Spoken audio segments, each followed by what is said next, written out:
hal qof ayaa ku dhintay qofna dhaawac ayaa ka soo gaaray qarax maanta ka dhacay magaalada Muqdisho afaafka hore ee xarunta jaamacadda Gahayr waxaanay tan imanaysaa waqti isbedel lagu sameeyay maamulka magaalada Muqdisho habeenkii xalay xilkiina laga qaaday duqii hore ee magaalada Muqdisho Maxamed Cabdi Taabet loona magacaabay gudoomiye cusub oo ahaa wasiirkii warfaafinta walaw ay dikratada madaxweynaha gurigiisa ka soo baxday aan dhahdeen madaxtooyada ka soo baxday ay ka muuqdaan qaladaad u badan oo dadku ay durba wax iska weydiinayaan emailka lagu soo diray iyo waliba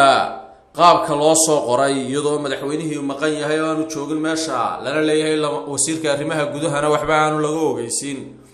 laguna soo koobayo hadalkeeda inay ka dambeeyaan ra'iisul wasaaraha oo ay bariyahanba aad u kala fogaayeen wasiirka aad u kala fogaayeen gudoomiyaha gobolka ugu dambeyntiisa lama hubo inay xilka qaadistan noqon doonto tii rasmiga ahayd maadaama baa la leeyahay aan lagu cadaynin xilkii in laga qaaday ee la magacaabay gudoomiyaha cusub hadaba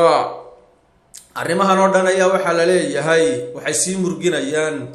xisadaha bariyahan bay suwanaa ee ka jiray xarunta baarlamaanka iyo siyaasiyiintii hore loo soo xidhxidhayay oo dhamaantood oo intooda badan aan idhaahdee ka soo wada jeeda hal deegaan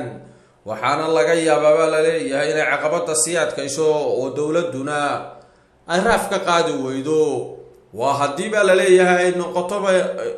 mid lagu qancinayo mid aan lagu qancin dadka oo dhan duqa cusub ee la magacaabay injineer Cismaan Yariisow aan idhaahdo injineer Cabdiraxmaan Cismaan Yariisow ayaa laga yaabaa inuu ku hafto siyaasadda cakiran ee magaalada Muqdisho intii u dambeysay ba istaba maraysay